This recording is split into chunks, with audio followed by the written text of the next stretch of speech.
Afternoon, we good? Good. How are you? I'm great. That's Live, I'm here. So first I want to start out by thanking God for the opportunity to put me in as far as giving me another promotional chance here with the Bears. I also want to just thank George and Kevin and Ryan for entrusting me with the responsibility, but also the challenge to lead this football team as well, which I don't take lightly and accept everything that comes with that. And so ready to roll. So I started the day with our first team meeting, talk about our players as far as plan of attack moving forward. Right. So before we talk about X's and O's, before we talk about the game plan for San Fran, I talked about making sure our house is right to begin with. So the initial goal is to unify this football team. They're about in the same accord, moving the same direction, speaking the same language, and attacking together. So no more divisions. As far as the outside noise, we ignore it because it doesn't matter whether it's positive or negative. What matters is our daily approach, us working together, and execute when it's time to go execute. So I started with that first. Then I talked about just got to do a better job being a more disciplined football team, on and off the football field. Talked about the penalties. Pre-snap penalties will all kind of boil down to a lack of focus. So one play at a time mentality. After that play's over with, hit the reset button, get back in the huddle, go do it again, and over again. Post-snap penalties. So lack of attention to detail when it comes to techniques. So we're going to do a better job as coaches to coach it the right way, demand it is done the right way, drill it properly, and our guys go execute when it's time to go execute. And I just talked about as far as our identity as a football team. I said this initially, always believe in and stand by it. Football is a violent game. It rewards those that play the game violently. So physical at every position is going to be our mentality. And I started this week against San Fran to kind of prize themselves and built a great job throughout the years of building a roster that kind of fits that mode, of being aggressive in all phases, of kind of a attacking mentality. So it starts there for us. That's a non-negotiable. I also talked about majoring in three abilities. That's coachability, that's accountability, that's dependability. That's all of us, myself included. Not above coaching, not above accountability. We'll get that done together. And then lastly, it's about being resilient. Right? No matter what happens, nobody cares what's happened before, what happened in the future. Overcome it. Fight through it. So it's not about the event, it's about the response. So respond the right way, together collectively, and go attack. Let's talk about as far as the staff. Obviously, I'll be on the field now. I will still call plays from the field. We have elevated Chris Beatty to the offensive coordinator role, and so he will man that position. I'll work closely with him and the rest of the staff, mainly he and Simo for the most part, but our entire staff is involved. I said it before as well when I became the OC. It's not a one-man show. It's not about me. I am in a leadership position. The role of a leader is to make people and situations better. So my goal every single day is not about what is right for me. It's about what's right for this football team. I don't care who has an idea or a suggestion. It's about us moving in the right direction collectively together. On the defensive side of the ball, Eric Washington will call our defense. I have tremendous trust and faith in him. And I am not a micromanager. And so obviously we'll be around to be involved with their game plan, but I trust those guys 100% to do their jobs with excellence. And HT will still man our special teams. So there'll be the changes we'll have as far as the staffing goes and obviously where I'll be if that question comes up. I'll probably be the first interim head coach or head coach in history to stay in the box. I'm not going to do that, so I'll be on the grass. I thought about it, though, but, it's probably too aggressive to begin with, right? Also, when it comes to moving forward, right, so I know there are a lot of scrutiny, dialogue about what is happening at the end of some of these games. I am not exempt from responsibility in those actions. Because we're a team, and I believe in doing things together. So we get rewarded together. We also get criticized together. So we will have an internal process we'll go through on a weekly basis to prepare ourselves for those opportunities. And on game day, we'll execute. Don't panic. do a great job communicating, be poised in the moment, make a decision and go roll with it. That's the thought process. All right, and lastly, I want to thank Matt Eberflus. I said something very similar when I took over for Shane. We live in a results-driven business, right? And that's what we all sign up for. And when things go well, people sing your praises.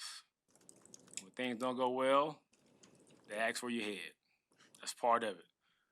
But I do want to say how much I appreciate him for, one, giving me an opportunity to interview to begin with, pursuing me through the process because I had some other opportunities, and he was pretty adamant about staying in contact with me about being a part of staff, for elevating me to the OC position. And then also I had a chance to visit with him on Friday before he left the building. And so I appreciate the advice that he gave me. I'm not going to share that advice, so don't ask me because I'm not going to tell you what he said. But I do appreciate that conversation, which he didn't have to do that. And so he was great to me. When I had a chance to become the OC, he didn't micromanage me and tell me what to do. He obviously said in my meetings, we had some dialogue on the same page. But excited about the opportunity. Welcome the challenge. But it's all hands on deck. And again, it's not about me. It's about this football team. So every decision made is going to be about what's going to be best for this football team moving forward. And, I'm going to worry about the future in the future. Worry about right now, today. Said it before a couple of times. I stand by that. I'm going to be where my feet are. And so it's about preparing us for the opportunity this week, for that challenge. And that starts with our execution every single day you walk in this building. Injury-wise, I have some injuries for you, updates on Wednesday. So kind of status quo as of right now. But questions? Thomas, Your- when you your talk work ab- as offensive coordinator has been instrumental in Caleb playing well the last few weeks by his account as well. How will you manage continuing that progress that you're making with him in addition to all of the additional responsibilities that you're taking on now? Yeah, I mean, as far as our meeting schedule, it won't change. So still have an opportunity to still help run the quarterback meetings with Kerry Joseph. So I still hit those up like I did this morning. Had an opportunity to kind of talk about the previous game.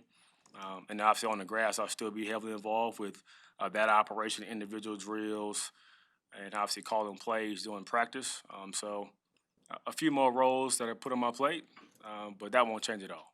Thomas, when you talk about the late game execution, are there things that you want to iron out with the process, whether it's somebody up in the booth telling you, hey, take a timeout in this situation? Are there things you've learned from the last couple of weeks and seeing the process play out that you think should be different going forward?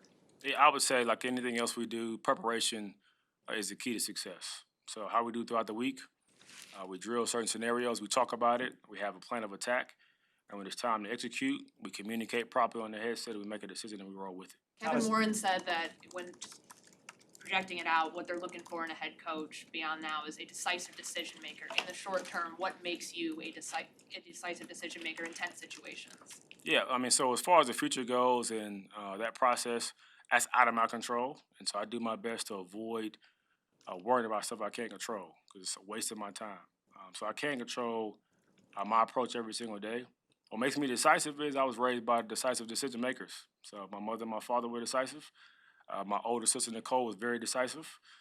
I'm married for 16 years to a wife who was very decisive, and so I surround myself with decisive people.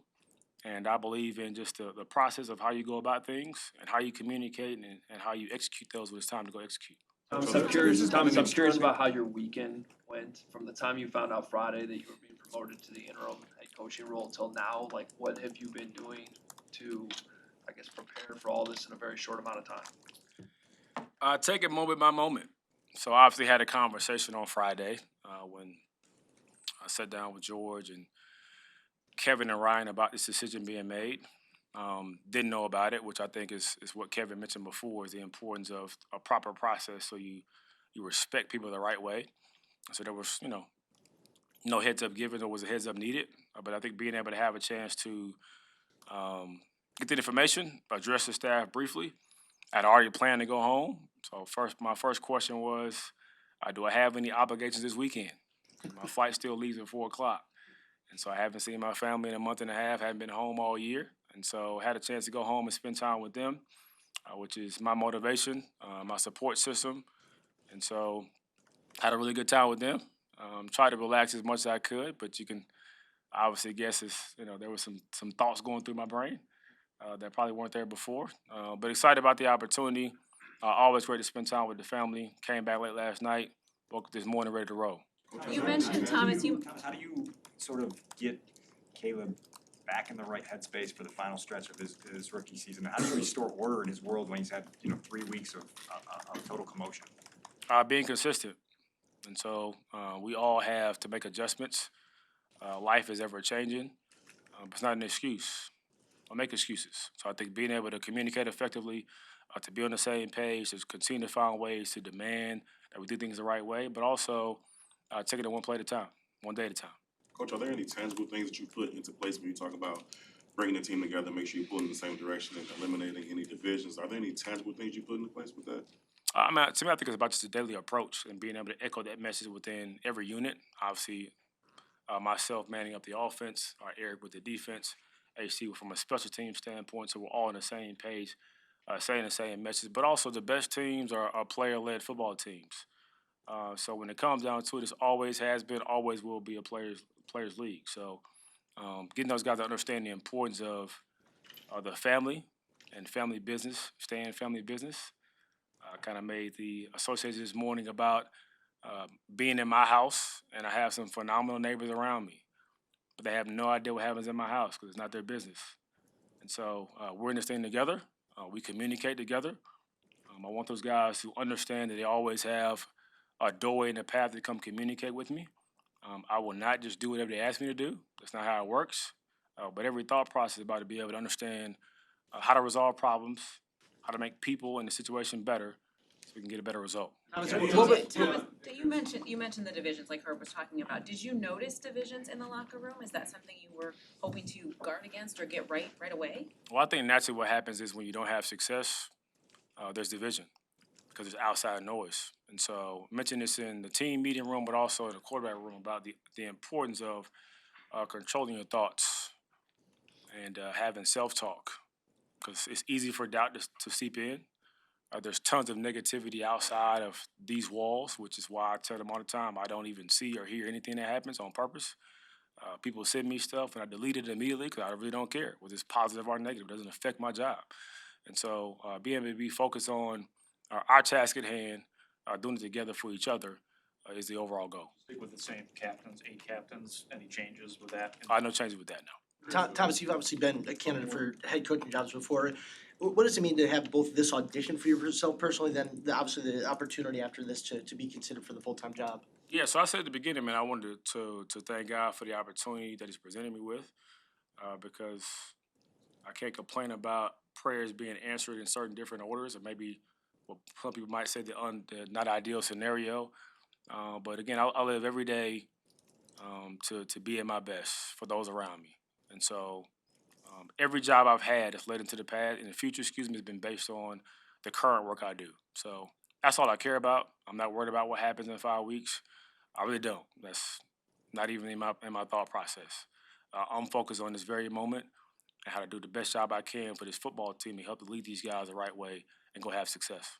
Thomas, what plan did you come up with to be able to actually kind of allocate your time the right way in the next 5 weeks? Yeah, I mean, to me, it's about not being a micromanager, like I said before. I mean, I trust our defensive staff, and I trust Eric to lead those guys the right way. I will still be heavily involved as I've been before with the offense. I trust those guys in our offensive staff to continue to give feedback, to continue to help organize. And again, it's about taking it one day at a time. So I'm not worried about what happens in 3 days or 5 days. I just have the day. So I have a little schedule printed out for me, and I go through list by list. This is this time, this is that time, and I just go moment by moment. Thomas, you talked about not being exempt from like the late game stuff that's happened. Yep. Looking back at the Detroit game, what could you have done better there? What was your kind of viewpoint, your role, and how to that kind of chaos in the last 30 seconds? Yeah, so like I told the offense this morning, right, there's a lot of dialogue about those last couple plays, last events, last seconds. But I focus more on the events leading up to that, with opportunities well before that moment to end the game, to finish the game. And so, yes, it's important for us to execute when it's time in those moments, but don't neglect the fact that we had several opportunities throughout the entire game. We dug ourselves into a hole in the first half by going down 60 in the zip, battled back into that game, started that drive on the inside the -1 yard line with I think 3:31 left on the clock. So we had several opportunities before that to go execute. I'm gonna get into the weeds of what was communicated, not communicated, because that's irrelevant. It's over with now. But definitely had an opportunity to learn from it. I don't remove myself from accountability in those scenarios. Thanks, Tom. Thank y'all. See you soon.